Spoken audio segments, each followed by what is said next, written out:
brace yourself, because you're about to dive into another free first-hour episode of the Higher Side Chats, and we just want to let you know that whether you're looking for a companion through your paranoid insomnia, entertaining yourself through one of life's mundane activities, or trying to ward off the internal screams of all those sad, smothered souls around the office, THC is here.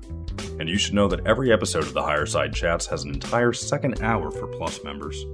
Sign up at thehighersidechatsplus.com and you'll get years of Plus show archives, lifetime forum access, a special invite to Greg Carlwood's monthly joint sessions, MP3s of THC music, bonus episodes, tour videos, and 10% off t-shirts, grinders, and whatever else ends up in the Higher Side store. It's $8 a month that you won't miss, so become a Plus member and treat yourself in these troubled times. Always action-packed and commercial-free, which means you'll unfortunately never hear my voice again.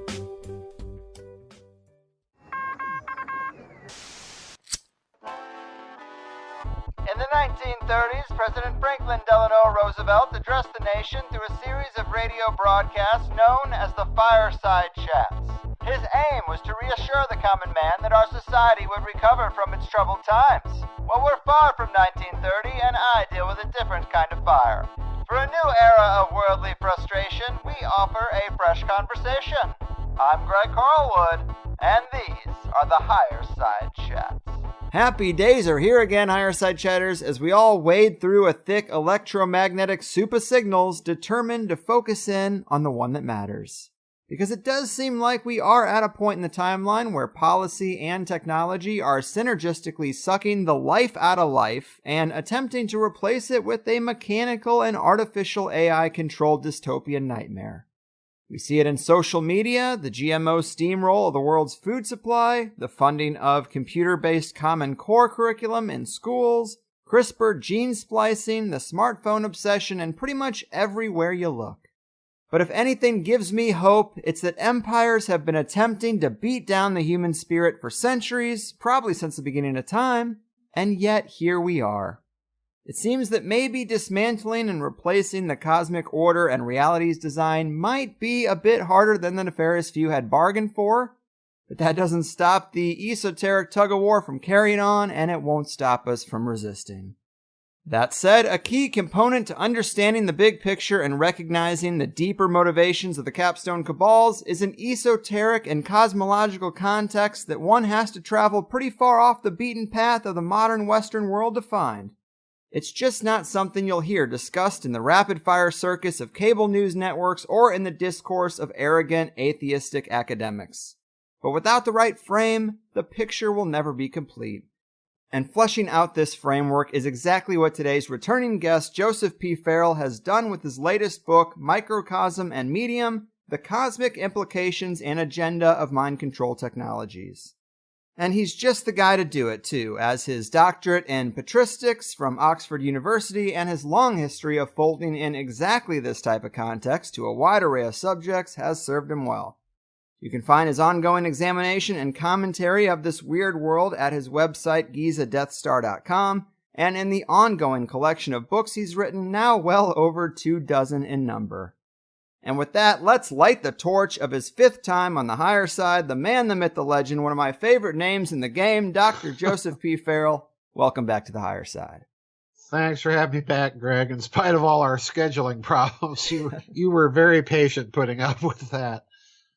Oh, no worries, man. It is definitely worth it because your work is so unique, and I'm as excited as ever to have you here to talk about some incredible subjects as we have over the years. I mean, we've got started with Babylon's banksters and financial alchemy. We've talked about Common Core schooling, your cosmic war hypothesis, the Hess mess, all in previous entries. But as for today, I think the back of Microcosm and Medium says it better than I could. It reads, in this latest book, Joseph P. Farrell examines the subject of mind control from a very unusual perspective, showing that its basic underlying philosophy and goal is not only cosmological in nature, but that the cosmology in view is very ancient, and that mind control of any sort, from the arts to hypnosis, remote electromagnetic technologies, and electroencephalographic dictionaries, has cosmic implications.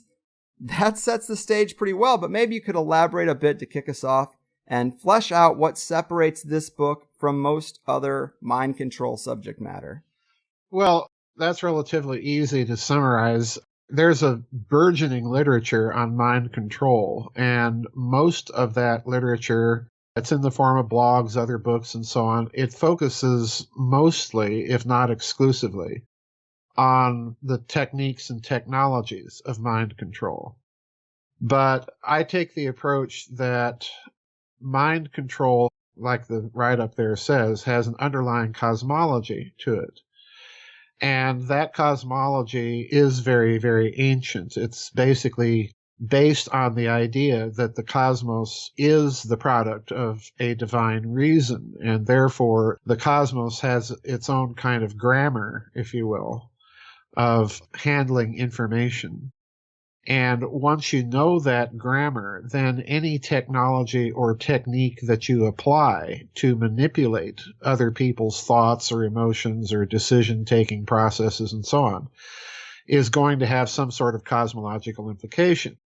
And the other component of this is that most mind control research, as far as I'm concerned, or was able to determine, never talks about the arts. And the arts, whether we like it or not, are always in some form or fashion a technique or technology of the manipulation of human passions and thoughts.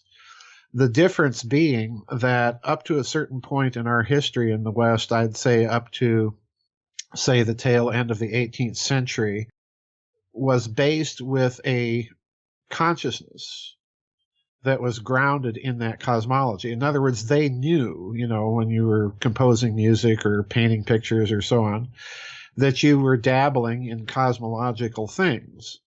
At some point during the 19th century, all of that cosmology gets jettisoned, and artistic expression becomes a personal expression rather than a universal thing. And so people tend to lose the idea that the arts are a form of mind manipulation, even though many artists still practice it in actual practice. So, it's a very complex subject, but that essentially is the difference. That is a great summary. And you write about how all these ideas are kind of tied up in our changing concepts of consciousness and creativity. Mm-hmm. And you say creativity increasingly comes to be defined as originality, and hence the more one breaks with nature and this tradition, the more one is original and creative. Right. And I like that because you can see how the yields in today's culture were seeded a long time ago. Oh, yeah. My favorite way to approach this, and I spent a lot of time in the book, is through music. I was brought up trained on pipe organs and then later harpsichords. So, I have a kind of an exposure to Baroque and classical era music. And if you look at the cosmology that those composers were familiar with, and I point this out in some other books as well, Thrice Great Hermetica and the Janus Age, for example, their cosmology, they were rooted in a tradition where the role of the composer or the artist was not to express their personal or subjective emotions, but rather to embody certain musical procedures which would conjure passions that were universal to human nature rather than a personal expression. So you see a tremendous shift right at the end of the 18th century as you're entering the Romantic era in the arts, where music and literature and painting become a personal expression rather than an expression of this more universal tradition. And as a result of that, art begins to quickly degenerate. You just consider the fact that, at the beginning of the 19th century, you have Beethoven. At the end of the 19th century, what do you have in music? Well, you have Debussy, you have Arnold Schoenberg, you have all of these wild experiments, and the so-called high music becomes unlistenable because it's so personal, it's so individualized, and oftentimes very ugly, that you lose the object itself, you lose the tradition. So there's a tremendous shift that happens in that 100 years during the 19th century, and we're kind of living with the after effects today because Leonard Bernstein made a very, I think, pertinent observation in his 1973 Norton Lectures on Poetry and Music.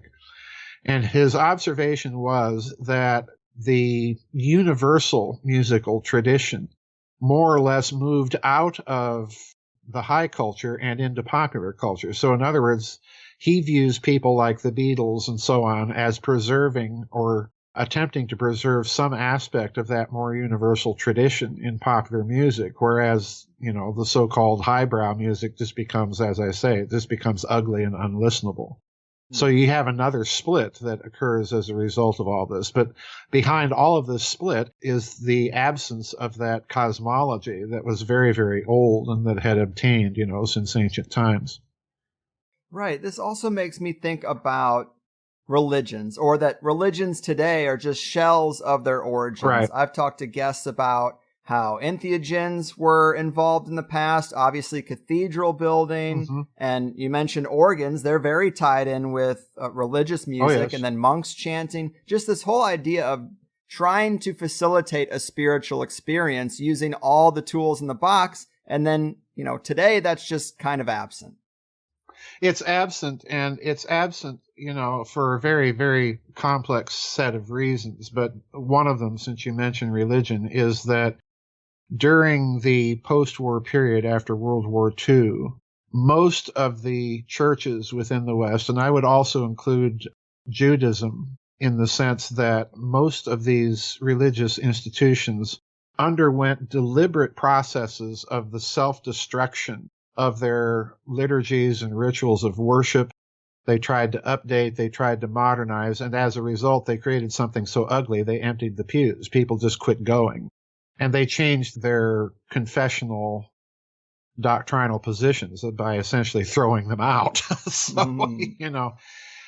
We're living with kind of a wholesale assault on most of the cultural pillars. And as you say, what it's resulted in is we don't have an art or a music or a literature that expresses anything transcendent as a matter of course. You still have that, but, they're by far and away the exception to the rule rather than being the rule as it used to be. So there's a lot going on, but the important point to note again is that all of this is a technique of mind manipulation. Mm-hmm. Yeah, and what's really interesting is we'll get into, obviously on our side of the pond, we always talk about the negative sides of that, but mind manipulation can be used to inspire as well. We've all heard that, you should listen to classical music more, or when you're studying, people put headphones on the mom's stomach so the baby can hear it. These are probably the wrong approaches, but they're getting at something that is quite real. And maybe how could we use this, say, Baroque era music to our advantage? Because it is still in existence, even though it's not being made today.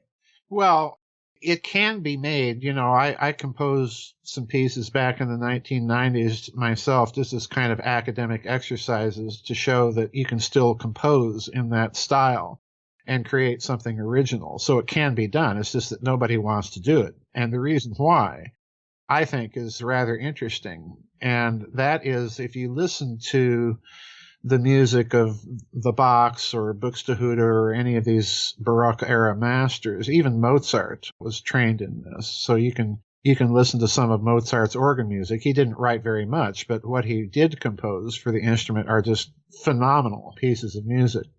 But one of the things that is very common to that music is that it is contrapuntal music. It's got several lines of melody taking place at the same time and making harmonious sense. There's a piece I mentioned in that book by Bach, a setting of the Lutheran Mass, that's written in no less than 10 independent tracks of music, all, taking place at the same time.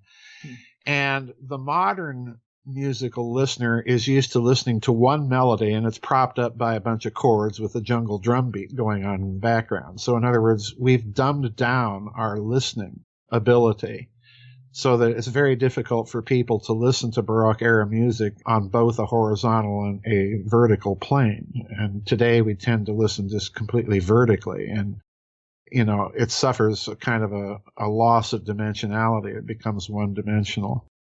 But, that's putting it as simplistically as possible. But, I grew up, as I say, I grew up playing organ and then later harpsichord. So I can tell people for an absolute fact that when you're studying an instrument like that, where you're using your hands and feet and doing so simultaneously, it's literally rewiring the brain to be able to think on several levels all at the same time and to coordinate them all. So even that, we're kind of missing that discipline.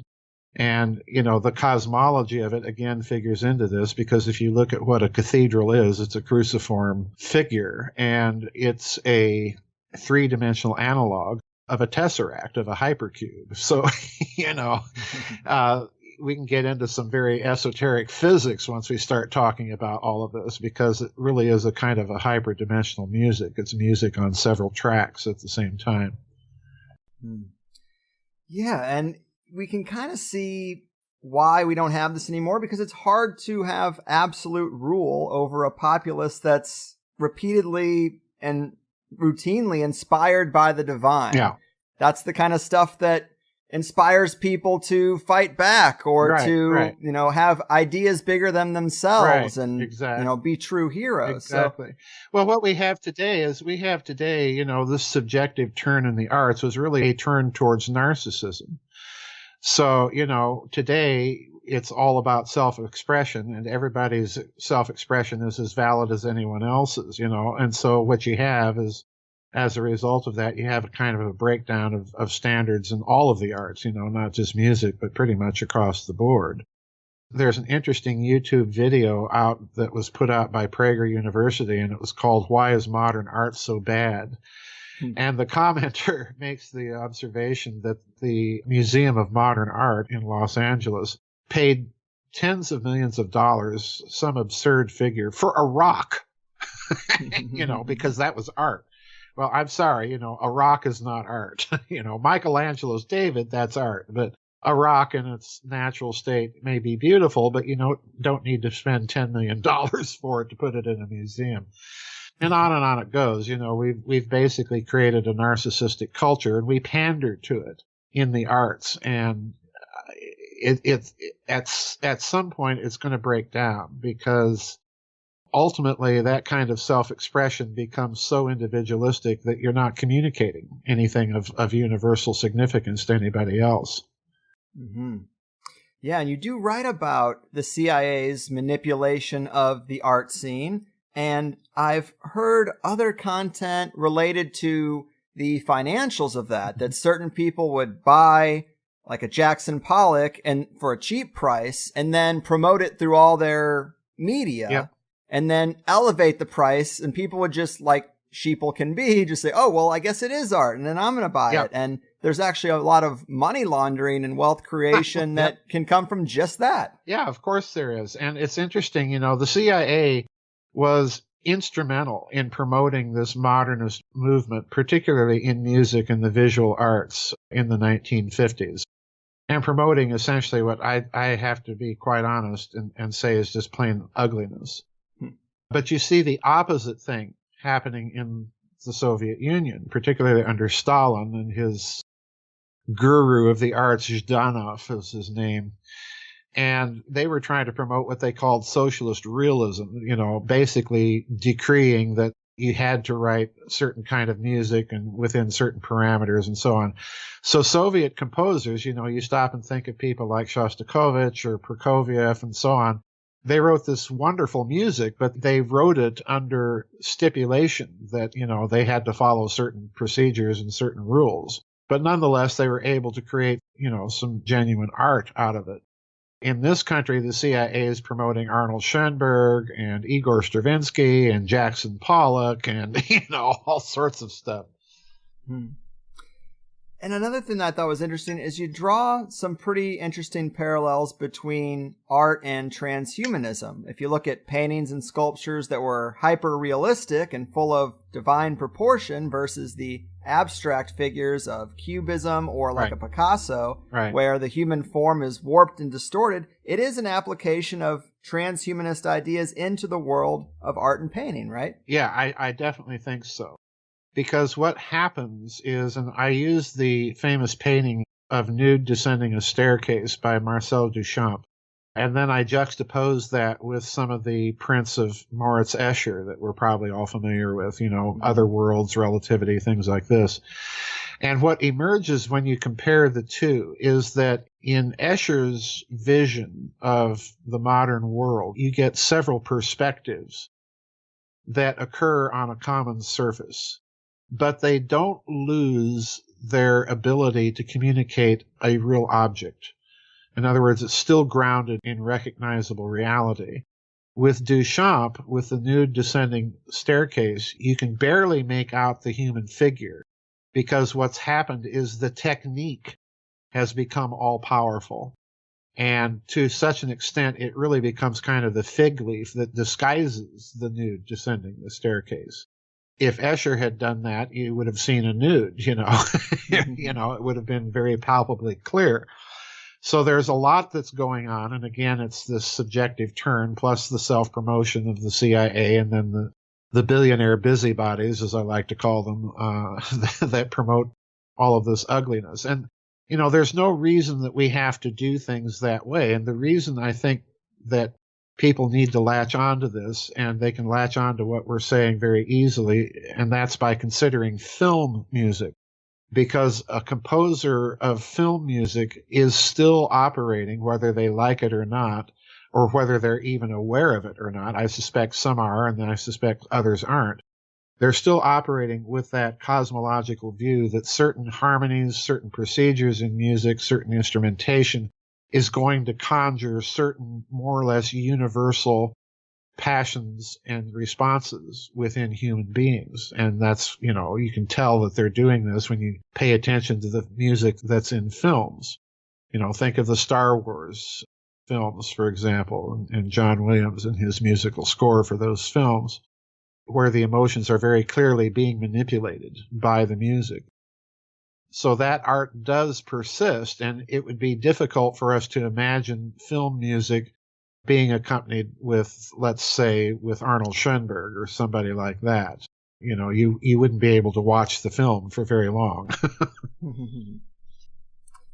Yeah, film music is a great example. And so when we're trying to pin down elite agendas, it can sometimes be really hard because we don't have the understanding of their worldview. Their framework of reality is just not something that's taught to us in school. So it really is a lot of reverse engineering. And yes, you kind of talked about that a little bit, but maybe we can't get into the esoteric physics of it. That underlying philosophy may be all summed up with microcosmism as the term. Well, the ancients had the view, and it's a very, very interesting view because it's almost coming back full circle. The ancients had the view that the cosmos, first of all, was not a machine. It was a living organism. And you see this turn toward the machine view of the cosmos circa the 17th and then the early 18th century, people like Newton, Descartes, and so on, where you begin to get this very mechanistic worldview. And it comes to predominate in the sciences and eventually, by the end of the 19th century, in the arts as well.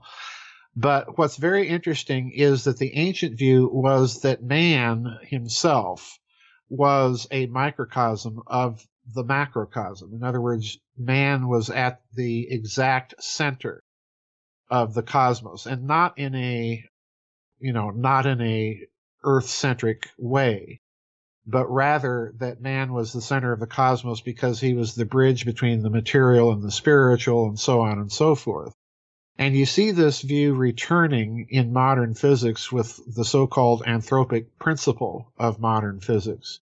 And it's interesting because physicists have discovered that when you look at the scale of things in the universe, all the way from viruses and microbes up to galactic clusters, if you look at the scale of things in the universe, mankind stands almost dead center in terms of the size that he represents. So again, you have this very ancient idea returning. And this turn toward the mechanical part of the universe, toward the purely materialistic view of the universe and hence of mankind, is to me also part of this problem. Because, again, if you look at the Baroque era, music theory treatises in the Baroque era borrowed terminology heavily from alchemy. Well, why alchemy? Well, it's because alchemy, if you look at it in a certain way, is a way of processing information and doing so analogically. And this is what you find in their music. They take a certain little bit of musical information and they subject it to, think of J.S. Bach, for example. They subject that little bit of musical information to endless permutations. They turn it upside down, they put it backward, they stretch it out in time, they speed it up in time, and so on and so forth. So it's a way of manipulating information. You're listening to a kind of musical alchemy. And that's coming out of this cosmology where the universe is viewed primarily as kind of an organism, a very complex system, a kind of biological system composed of subsystems that are also complex. And when you look at the scientists of the era, they're viewing things in a very different way. They're viewing the universe as kind of a big machine and nothing more. So you've got that clash that's been happening, and eventually, as I say, it kind of comes to dominate the arts, where the abstraction in art, cubism that you mentioned, begins to take over, the technique begins to take over, and you lose the humanity. So in a certain sense, you've got also a kind of nihilism involved, I think, in a lot of modern art and in a lot of the processes of mind manipulation, because what they're trying to do, as you pointed out in your introduction, it's a kind of assault on humanity per se. Mm-hmm. And I really think this microcosmism is a much more elegant worldview than what we have today. It's almost a magical one with the whole as above, so below principle. Right. And that's interesting because that's a viewpoint that people are almost afraid of today. Well, they should be, because you are absolutely correct to point this as above, so below principle out, because what really is at stake here is something that comes from quantum mechanics, and that's the role of the observer. In quantum mechanics, the uncertainty principle holds that you cannot measure the position and momentum of an electron at the same time. So before you even take a measurement, you're determining the result of your measurement before you even take it, depending on what you want to measure. So that, like it or not, has a cosmological implication. It puts mankind front and center in this observer-affected universe. And once you recognize that fact, then any technique of the manipulation of the mind of the observer is going to have a cosmological effect. This is why I think people are kind of viscerally afraid of this, because they recognize or they sense that this stuff does have a very dangerous cosmic potential. Yes, I wrote down the quote from the book. If one can manipulate the minds of the observers of man, what is at the center of the cosmos, then one can perhaps manipulate the cosmos itself. It's like the mind is a gateway to the whole cosmos. Right, it is. It is. And this is something, again, that I think the ancients, all the way up to the 18th century, in the arts, knew very well, that any expression of art was a manipulation of human nature, and hence of that which is universal to us all. And therefore, it had cosmological significance, and you dared not enter into that field without knowing the craft, first of all, and knowing it well, and knowing what it could do. And secondly, without entering into it without a great deal of humility. Mm-hmm. And this again is what's absent once you turn to the 19th century with this subjective turn, because again, what you're saying is that every personal expression is as valid as any other personal expression, and therefore it becomes narcissistic and self-centered. And you begin to impose purely subjective personal views of the world on everybody else through your art. And with that comes the commensurate loss of anything universal in the culture at large, and culture itself begins to break down, as we're seeing clearly today. So yeah, this is very, very dangerous stuff. And then when you add to this the mechanisms of science and the ability to manipulate the mind and interfere with it directly through processes like hypnosis or advertising, we take that for granted, or the hard types of mind manipulation through remote electromagnetic stimulation and so on and so forth. Yeah, all of these things, in my opinion, Greg, have tremendous cosmological implications. Absolutely. I agree. And that is some great context for the worldview and how it's been used in the arts. And to hone in harder on mind manipulation itself, in the book, you take the nefarious American Nazi MK Ultra research that's been talked to death and contrast it with some of that Soviet psi research that I'm sure people are way less familiar with. And as you mentioned, it was far less based in negativity, it seems. Right. But what is the deal there? What were their projects about? Well, the Soviet Union, it's kind of an irony that the Soviet Union had all of these, for want of a better expression, super secret projects in the paranormal. And to a certain extent, this is in opposition to its own Marxist materialism. I think it's coming as much out of the Russian soul as it is out of Marxism. But they were doing some breathtaking experiments in telekinesis, in the remote viewing and telepathy between subjects, thousands of miles away, and they were doing this with some success. They were experimenting as well with electromagnetic approaches to medicine and disease and healing and so on and so forth. In other words, this was a very, very comprehensive project inside of the Soviet Union, and it made strides every bit as significant as, our own remote viewing program in this country and so on that we are more familiar with.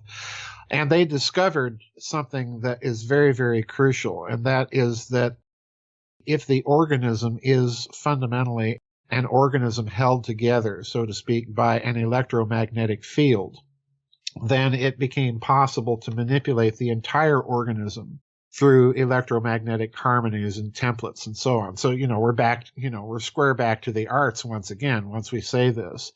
And I think this is the reason that you see Stalin in particular devoting such attention after World War II to exercising some control over the arts, because there was this recognition that this stuff was very, very dangerous. It had cosmic implications. But what they were doing, they were making experiments with their cosmonauts, who they discovered had an enhanced telepathic ability once they were out of the gravity well of the Earth. And this is something that has also been mentioned from time to time with Western astronauts. So all of these things were occurring.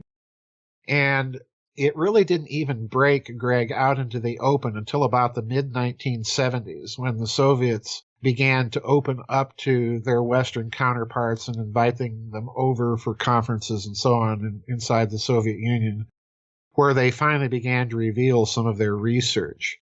One aspect of this research that I think is very significant is the so-called psychotronic research, these strange objects that were designed and built inside the Soviet Union and Czechoslovakia that were just bizarre looking. I mean, this strange looking stuff that were designed to manipulate emotions. And they discovered that you could imprint an intentionality into these objects, and that imprinted intentionality would affect the field in which the objects were placed.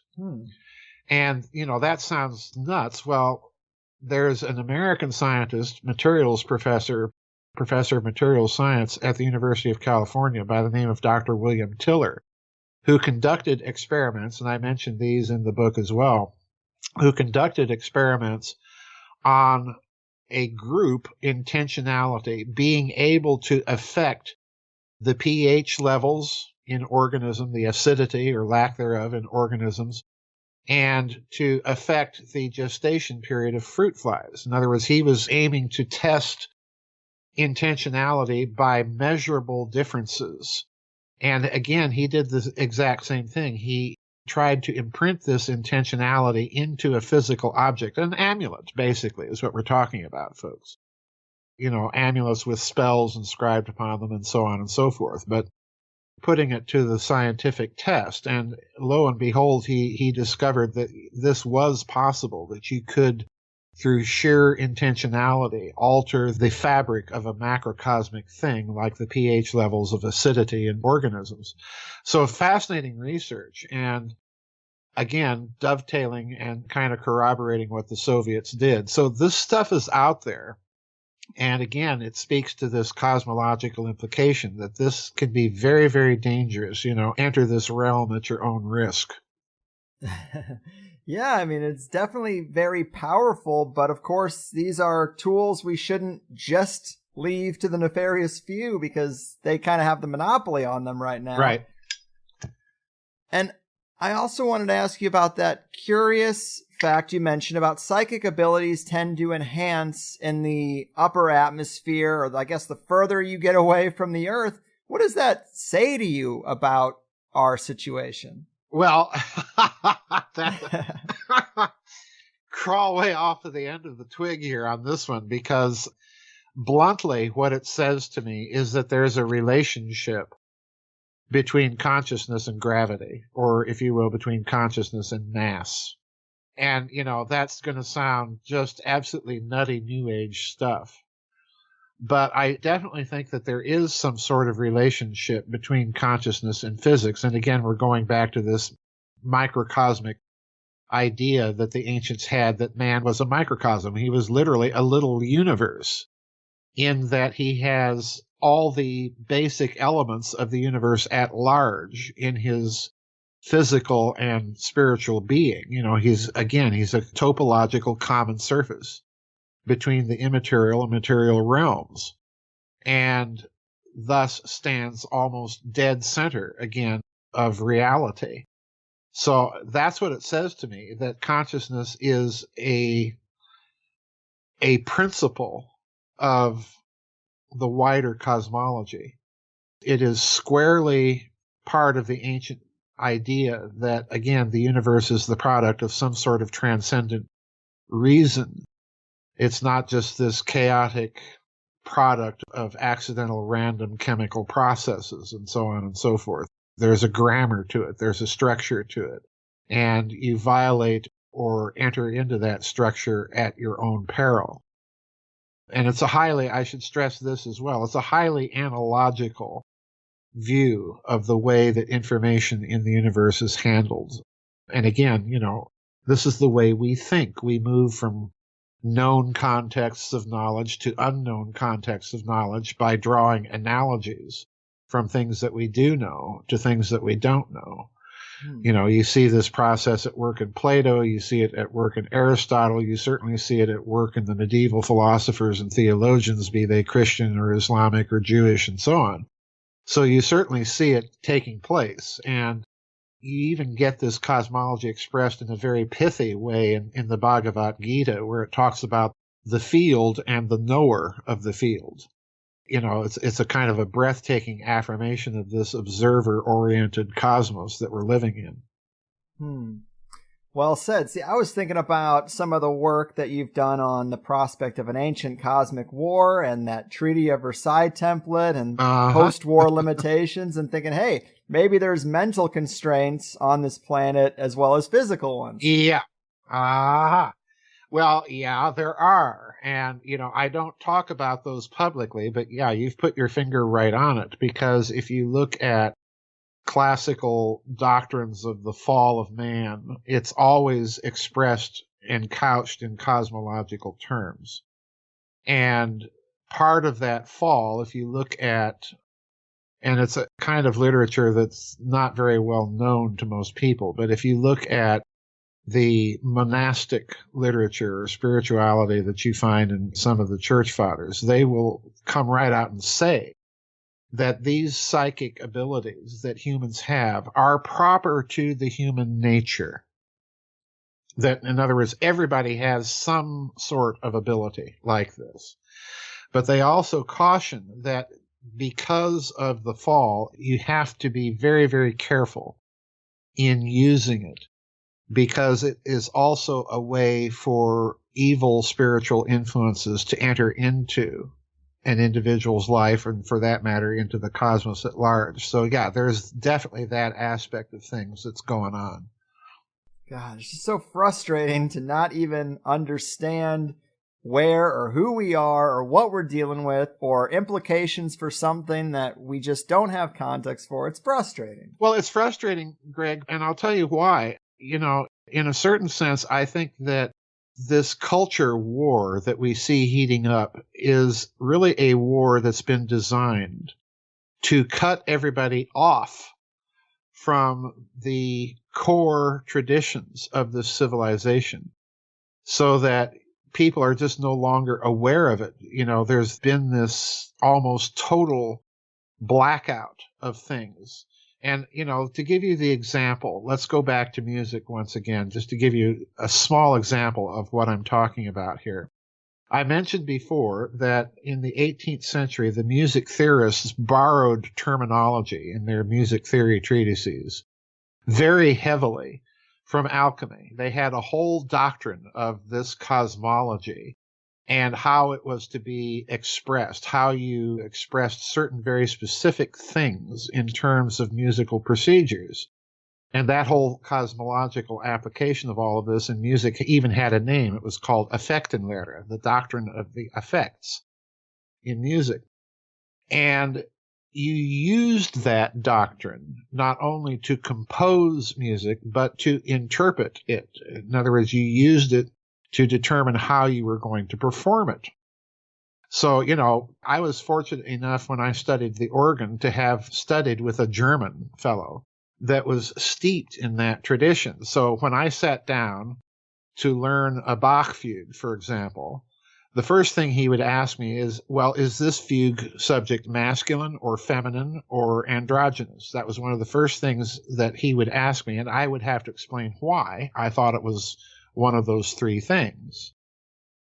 And if you go to the modern academy and study music, I can guarantee you 99% of the time, a professor, particularly if they're trying to teach you the music of that era, will not make any reference to that doctrine at all.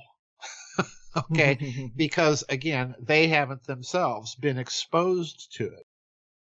And it changes the way that the music is interpreted, and therefore it changes the way that you listen to it. So, in other words, that's just one very, very small example. Now imagine spreading that example out to include all of the disciplines: philosophy, religion, science, and so on and so forth. There's been this wholesale attempt and effort to cut people off from any tradition of human expression that predates the Enlightenment. In other words, they've wanted to narrow everything down to a purely humanistic foundation and nothing else. And that will affect, you know, the wider culture. It will affect a kind of mind manipulation in people, so that when somebody like me comes along and says, well, there's this whole other thing out there you've got to pay attention to, I sound nuts. Because, you know, people are just not used to thinking in those terms. So yeah, it's definitely something there, and I think in a certain sense is very deliberate. God, it's all so far and above the scope of my own sad education, but I'm trying to keep up here. So another thing I thought was really interesting on the positive side, kind of in line with what you're saying, is while our people over here were trying to hypnotize patsies to take the fall for assassinations and mass killings, the people in the Soviet Union were realizing that individuals could be hypnotized to embody certain high artists and actually channel their talent. I mean, that's so fascinating. Yeah, this is another astonishing thing, and I'm so glad you mentioned this. You're exactly right. That I don't put anything past the Soviets, don't get me wrong. I'm sure that they had their Manchurian candidate programs too. But what is really interesting is that they did have this positive aspect of things where, as you say, they were hypnotizing people to see if they could enhance their natural abilities to do things like learn a foreign language quickly or learn how to paint good high art quickly and so on and so forth. And they found, much to their surprise, that, yeah, they could. Well, you don't see that emphasis going on in any of the studies that I've seen of MK Ultra. In fact, it's exactly the opposite. Insofar as they are concerned with any of that, they're concerned in uglifying it and making it something anti-human rather than something that's more humanizing. So that is one huge difference, as you correctly point out, between this Soviet-era research that they were doing over there and what we were doing in this country in our secret research. It's a huge difference. Right. And there are clues to this. As fascinating as that sounds, we have probably all heard of stories where people wake up from comas or head trauma speaking new languages or playing concert piano. Yep. So it's definitely possible to be able to do something that you weren't trained to do in your youth. Right. I think it's absolutely possible. And it's an interesting thing to contemplate how that memory seems to be part of, if I can put it this way, part of or innate to human nature. You know, as I say, I grew up playing pipe organs and later harpsichords. So, you know, I was a nerd par excellence as far as my music was concerned. You know, you can hardly take a pipe organ to a rock band concert, you know. So I was cut off from all of that development in the popular arts.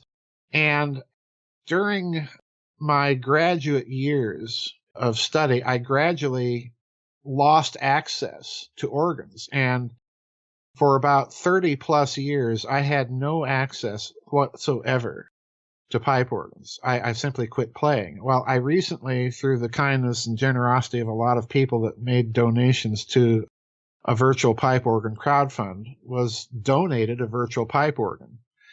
And I've started practicing, and it's amazing to me, Greg, after 30 plus years of not having played the instrument at all, how much memory is there and still there, and even in pieces that I did not even learn back when I was playing. So, yeah, it does not surprise me that you have these experiences of people in comas that wake up with these fantastic abilities. It seems to be something innate to human nature. It's that possibly that effect of the fall again, that, you know, we've got many more abilities, but for some reason they were curtailed or our access to them was blocked in some form or fashion, that it takes something traumatic to unlock again. But I think what we're seeing is something innate to human nature. In other words, it's not simply an accident of a coma. It's something that if we were to learn how or why that mechanism functioned in the case of some people, we might be able to unlock some of that for a lot more people. And I think that there are even studies, now that you mention it, of cases like that where they're trying to zero in on what it is that is taking place here with those types of phenomena. And I go back to what I said before. I think that these types of psychic abilities are innate to the human nature as such. We're just not used to thinking in those terms, and so we pay no attention to it. Mm-hmm. Yeah, it's a major clue that something is wrong with the materialist model, and there's something else out there. And one of the biggest mind-blowing moments to me reading about this Soviet research is when you point out that immediately after the Soviet Union collapsed, the Russian press ran some articles disclosing what their people had been working on, maybe their last chance to get the word out in their state of mind. But they say they had tested flying saucer-shaped aircraft as well as flying saucer-shaped time machines. It's kind of parallels the research that the Germans seem to have been working on. Yeah, they did a number of very, very strange physics experiments that I talk about in the book. And I think there may be some sort of German connection, because if we go back to the end of World War II, and I've made this observation in other contexts with some other books, But it has always struck me, Greg, that the Nazis were driving a very unusual division of the spoils. They were driving the creme de la creme of their scientists to the West, to the United States, to Great Britain, to Canada.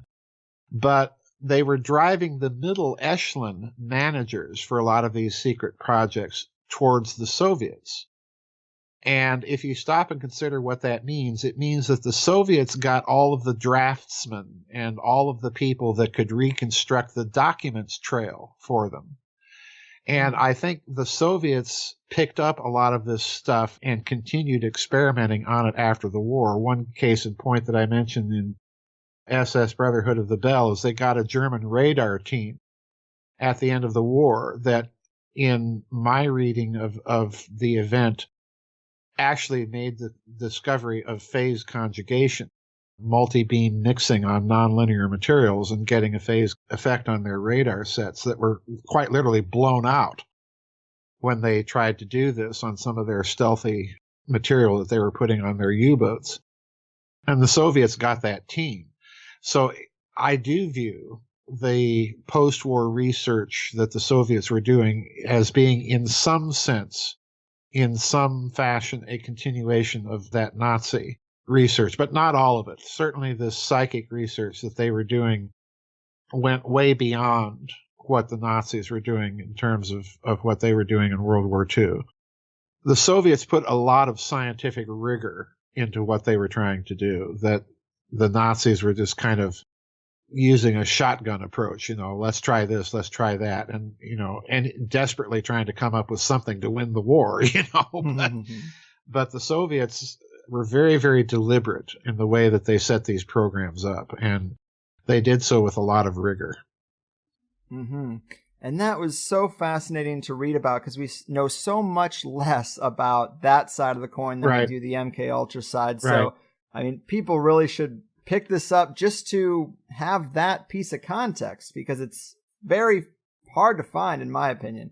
And I wanted to sidestep to something you recently covered in your news and views from the Ethereum segments, and that's this anecdote about Werner von Braun saying on his deathbed that the cultural boogeyman would come in stages. Right. We've heard this before. First communism, then terrorism, then nations of concern, followed by asteroids, and then aliens. Well, those last two seem pretty epic in nature, but big names are writing books about asteroids, and that is permeating the culture right now. We also are opening up a space force.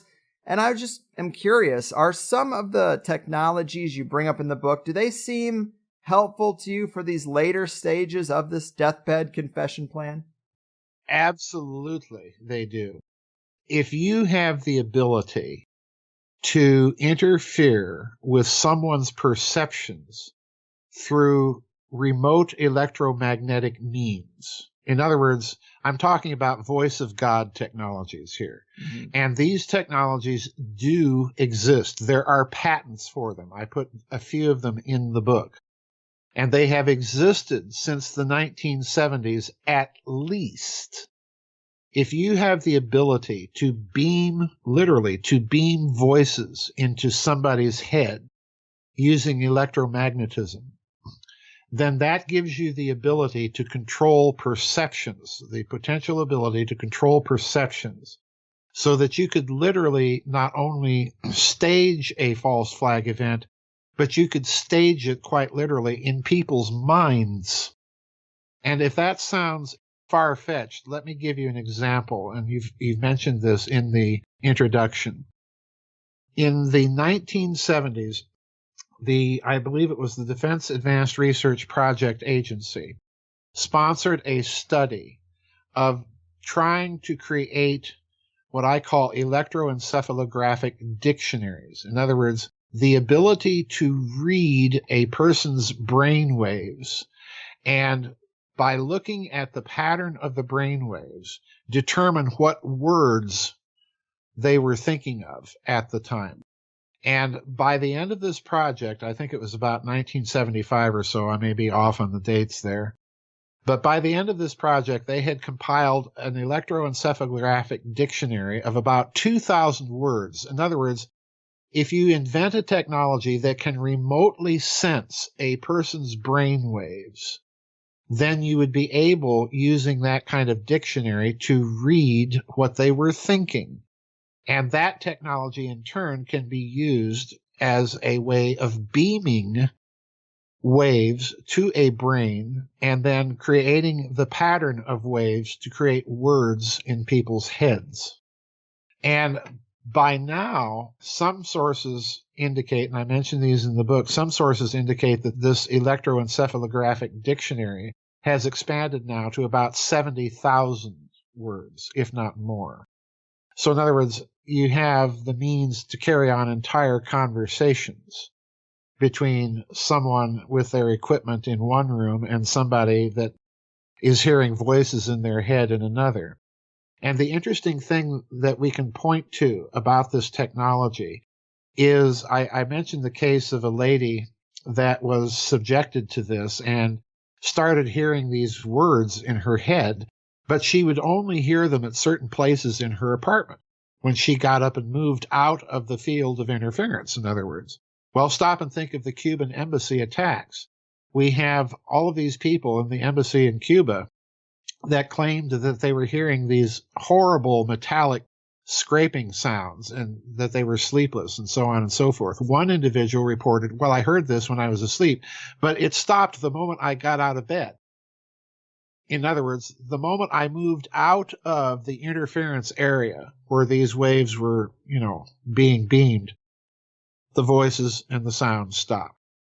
So this is a very, very real technology. The problem with it thus far as I've been able to determine, Greg, is that the technology that we know of is capable of doing this, but only on a limited area. But now, bring in things like 5G or smart meters, where you can turn the electrical circuit of your dwelling into a broadcast antenna. Mm-hmm. And once you've done that, then you have created you've created Dr. Jose Delgado's infamous psychotronically controlled society, where you're literally beaming happy thoughts or bad thoughts, to everybody, depending on what you want to accomplish. So this stuff is very, very real, and it's very, very dangerous. Yes, well said. All great advice, and that is exactly what I was going to end this with, is really just how much I loved Microcosm and Medium. It's complex, but I think it really places mind control technology in the full framework of our reality and the worldview of the elite, and that's really important to understand it. And of course, as you said, you have self-published this one, so people should go specifically to your website to get it? They can go there, or they can go directly to Lulu and just look for Microcosm and Medium, or do a search for my name and it'll come up. And it will also show the recent McCarthy book, which is also self-published on Lulu. So that's, all of my books for the foreseeable future, I think, are going to be self-published on Lulu, because I'm just done with publishers making 90% of the cover price while I'm doing all the work and getting a measly 10% royalty. And those days are over. I understand. And man, well, this has definitely been a lot of fun. A lot of great ideas talked about. Of course, hopefully we can convert some geezers for you, but is there anything else to say promotion-wise to leave people with? GizaDeathStar.com is the website. Anything else? Yeah, there's a new book out on Lulu. It's called McCarthy, Monmouth, and the Deep State. And let me read the back cover right up for that, because this is a book I wrote in a fast, furious pace. It says, Senator Joseph R. McCarthy is just about the last name one would expect to encounter in connection to UFOs, the Roswell incident, above top secret black projects, covert operations, or high financial scandal. But think about it. McCarthy began his career in the U.S. Senate a few months before the Roswell incident. He was at the height of his power and influence during the major UFO flap over Washington, D.C. in 1952.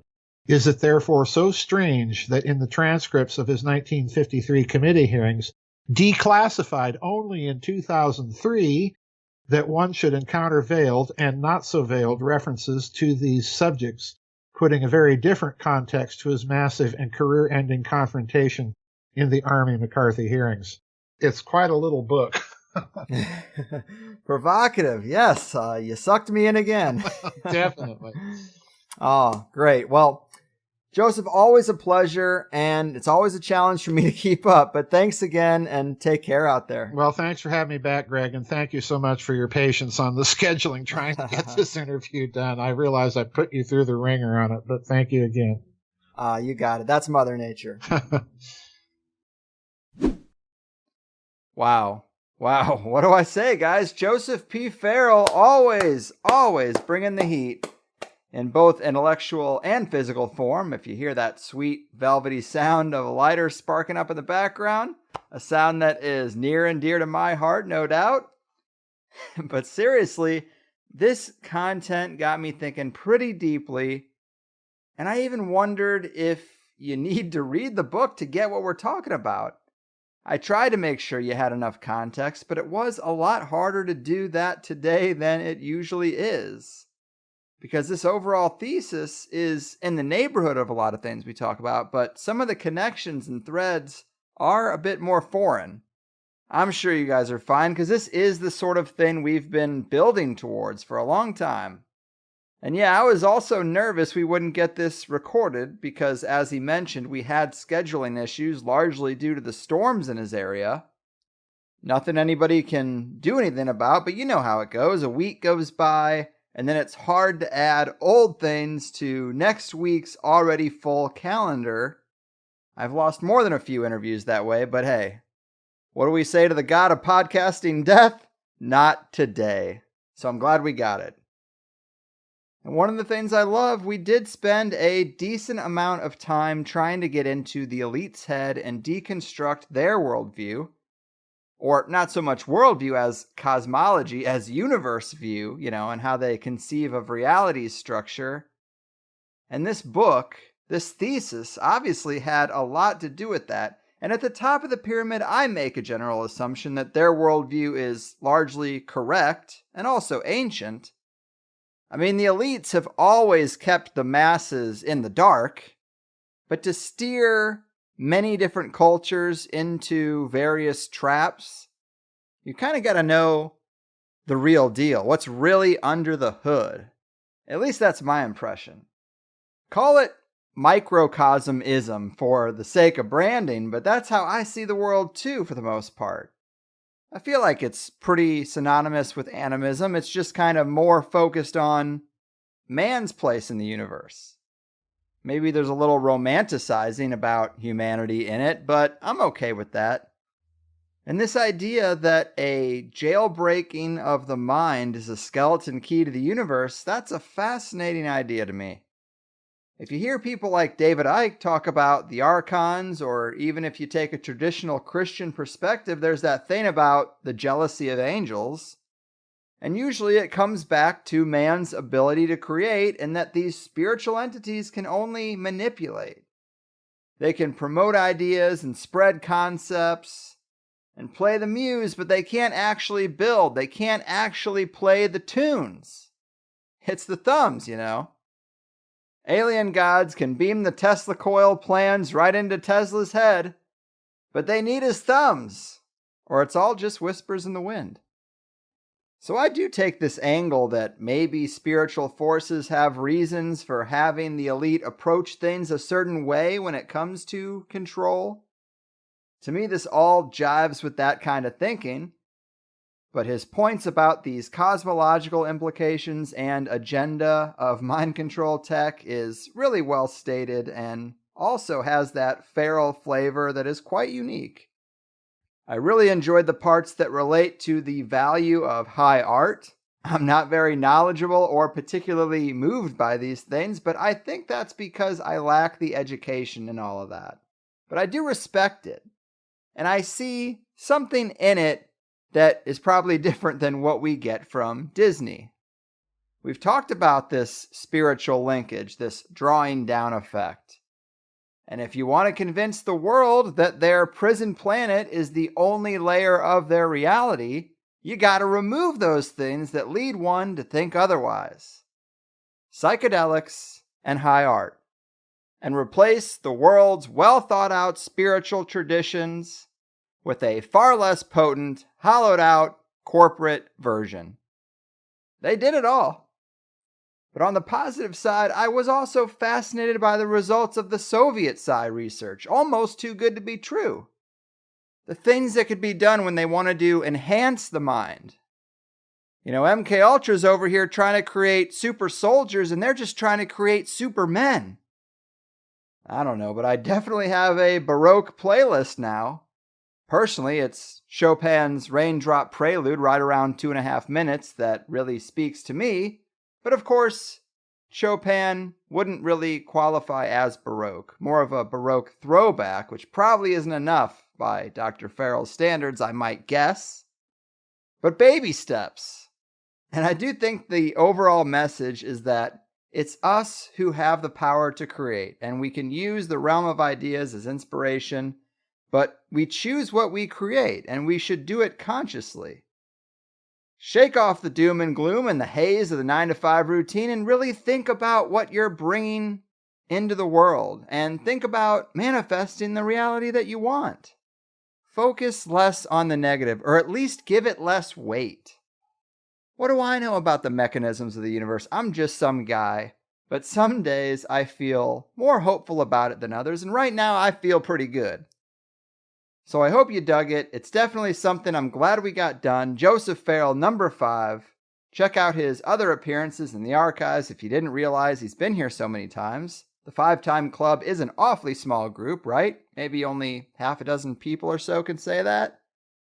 I'll make sure they all get their pins, but another aspect of this show I liked a lot really came out more so in the second hour, but it's this exploration of strange events as a type of field testing, in particular Jonestown, and how it might have been a CIA operation to field test psychotropic drugs on various kinds of people. To me, when he explained it all that way, it just clicked. Also, that the Mandela effect is field testing for their latest toys, and you should watch these Mandela effect support groups as they could be potential fronts for the data collection. That's pretty intense. Provocative, provocative. If you see military intelligence connections, then you already know.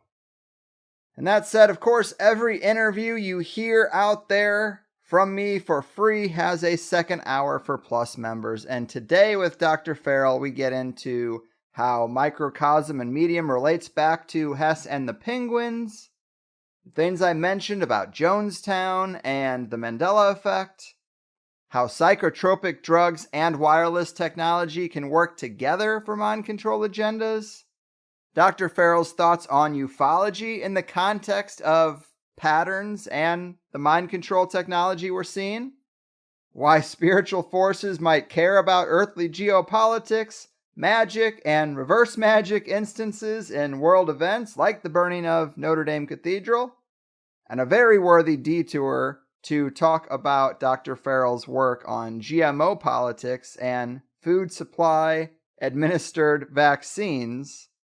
Stay awake. Be ready, folks. Just so much great stuff. Most of it is in the book, but read that book or listen to the second hour because it's definitely worth your time if you're already here and interested. And higher side news, I am feeling the pinch, although a minor pinch because I don't really care about YouTube, but we have had another 3 shows removed by YouTube yesterday. Victor Thorne, Neil Kramer, and Jim Fetzer. All episodes that were several years old, and of course came with the warning that if I'm not careful about my content, I could be removed entirely. Well, if you're going to remove shows that are multiple years old, and I have hundreds more, I guess the damage is done. But whatever. My YouTube presence is but a small sliver of my overall power and influence, and it makes no never mind to me in the grand scheme of things. But I need you to be aware, in case I'm suddenly not there anymore, and you don't think to go to my website, thehighersidechats.com, which is the home for all things THC. Go there or use one of the many independent podcasting apps to look up THC or put the RSS feed in, because the time is here to stop sucking on that YouTube teat, all right? I'm going to keep posting shows there, but I am not happy about it. But big thanks to our guest. Check out his website, gizadeathstar.com, and tell him the Carlwood sent you, and I'll see you next time. Your move, mind manipulators, tyrants of transhumanism, and occult crafters of the digital era. Your fucking move. You know the plan has always been to hack your brain. MK Ultra's trying to drive you insane. They'll explode your heart if they think that's what it takes. You think I'm answering the phone? Well, I ain't. You gotta keep the curtains drawn, cause you don't want anyone thinking you're at home. Well, you're not. You should tape the mail slot. And baby, if I seem withdrawn, let me say it's cause I just don't wanna go and get whacked. Maybe you should know that the trauma affects you like it does everyone. It's just the game plan, it's what the world's become. They want a pat down and a swap. Don't you see what's going on? Well, now you know. You're better keeping on your own, cause you can see the masters lie too much. Oh baby, you can only trust yourself. And if you think the system's out of touch, it is, and you can only trust yourself. I hope you know the elite aren't your friends. They'll suck out everything from you in the end. And if for some reason you think I might be wrong, I wonder where you got that opinion from. You gotta keep the curtains drawn, cause you don't want anyone thinking you're at home. Well, you're not. You should tape the mail slot. And baby, if I seem withdrawn, let me say it's cause I just don't wanna go and get whacked. Maybe you should know that the trauma affects you like it does everyone. It's just the game plan, it's what the world's become. They want a pat down and a swap. Don't you see what's going on? Well, now you know. You're better keeping on your own, cause you can see the masters lie too much. Oh baby, you can only trust yourself. And if you think the system's out of touch, it is, and you can only trust yourself.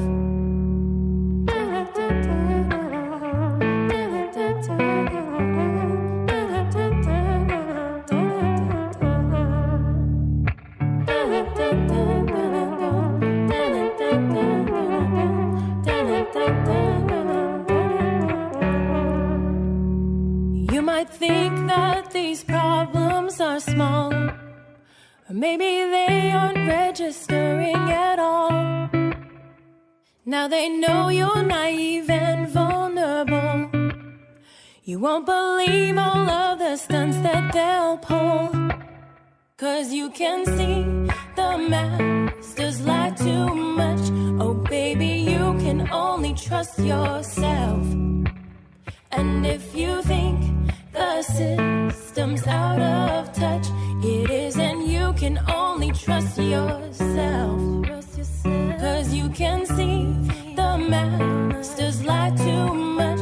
Oh baby, you can only trust yourself. And if